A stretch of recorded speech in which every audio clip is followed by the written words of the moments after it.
make us understand, no? Bakit ganun katindi yung sinapit nitong Cebu sa kamay nitong typhoon, Tino? Okay. Kung titignan natin yung mga pangyayari no, nitong first week of November, ay alam naman natin na mayroong bagyong paparating. Alam din natin na ano yung tahak ng bagyo.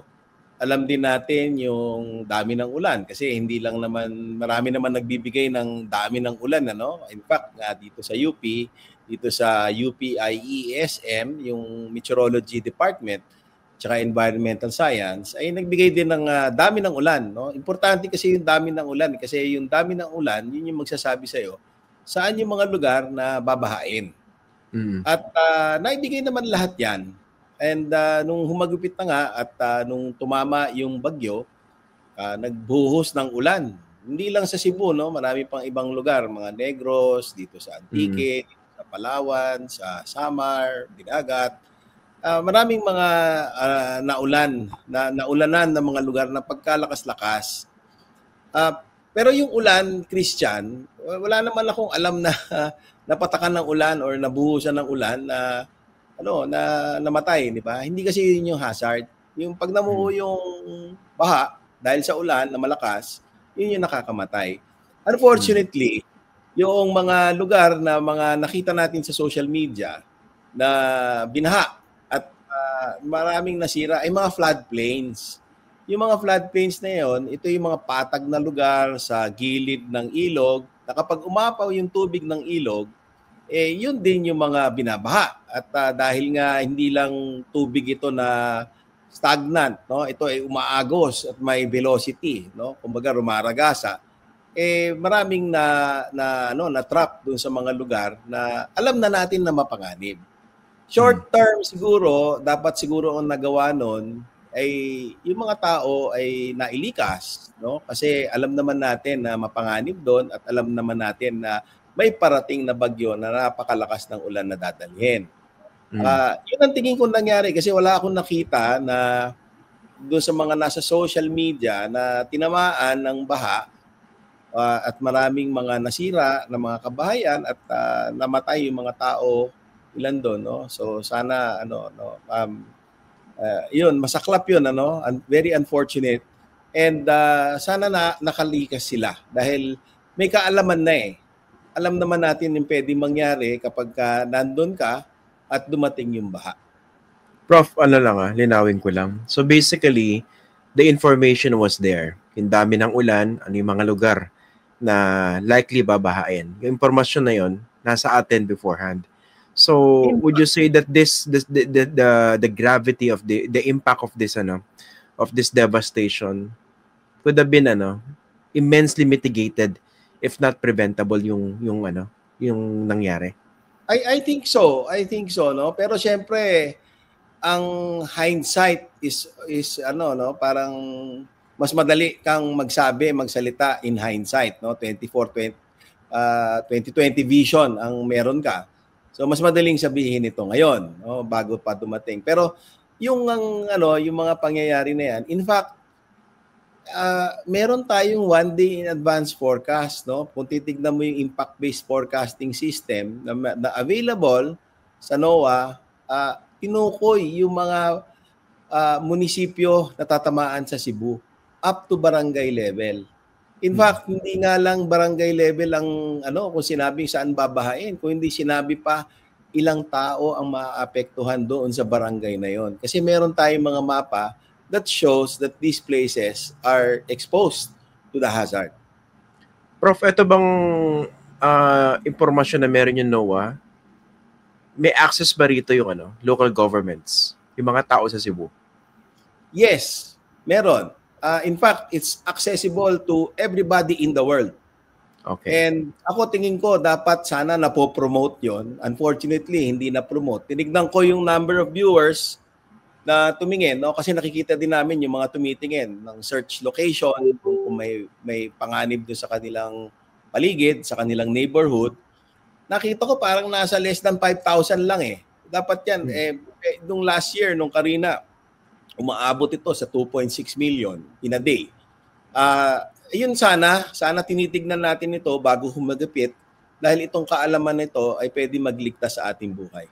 Yun nga po, yun yung sasang itatanong ko sa inyo, no? Kumbaga, nakita niyo pala sa data niyo kung ilan yung nag-access ng ng impormasyon. So, mukha bang yung local government din hindi sumilip dito sa Project NOAA? Kasi alam ko, di ba, matagal yun ng proyekto yan, tapos talaga coordinate kayo sa mga iba't ibang local officials para gamitin yung impormasyon na meron kayo because that information can literally save lives.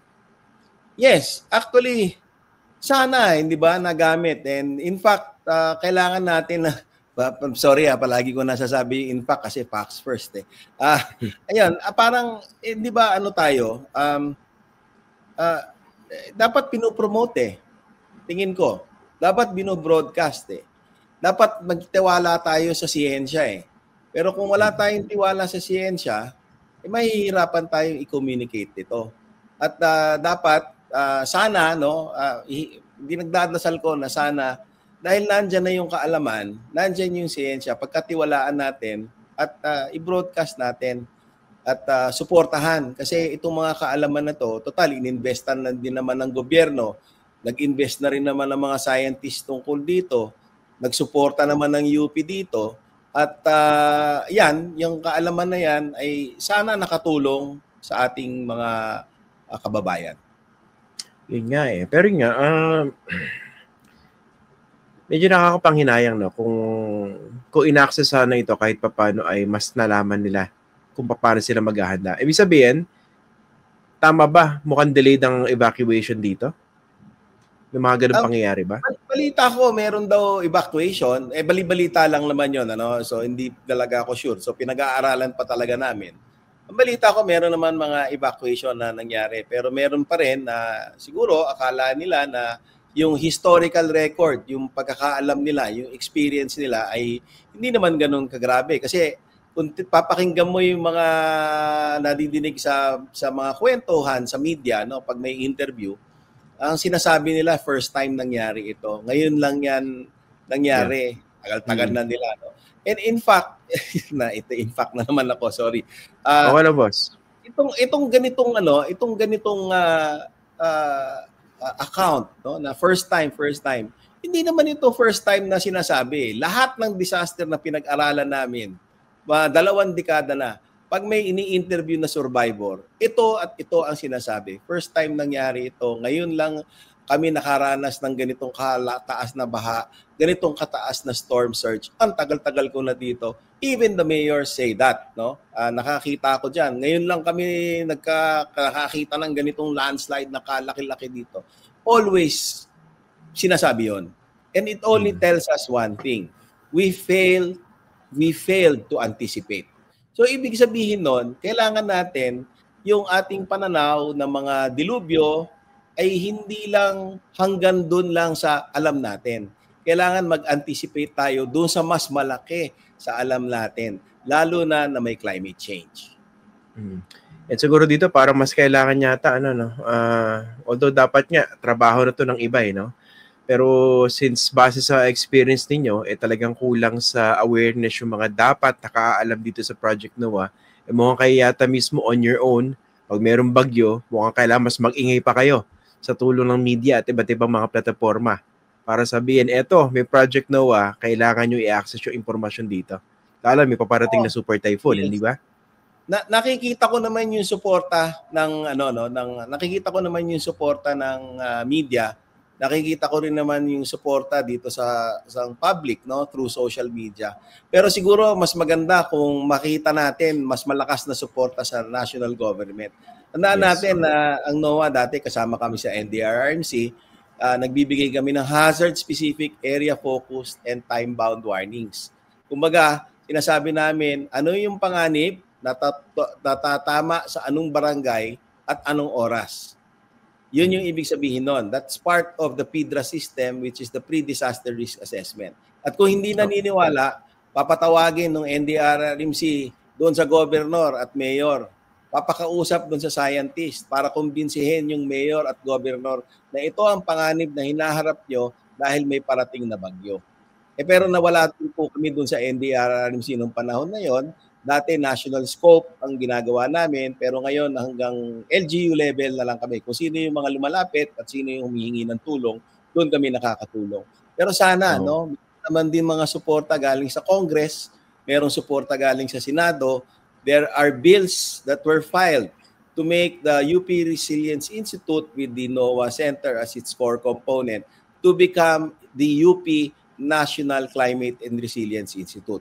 So sana ito na nga ang pagkakataon na maiba naman natin kasi paulit-ulit lang yung ginagawa natin eh, 'di ba? Pagkatapos ng disaster, maghihintay tayo ng kaunting panahon tapos ito na naman yung disaster. Yeah. So baka dapat ibang approach na natin, mag-reset tayo, baguhin natin yung pananaw at subukan naman natin yung ibang paraan na isalin natin sa kultura natin yung paghahanda gamit ng siyensya kaakibat ng arts and the humanities.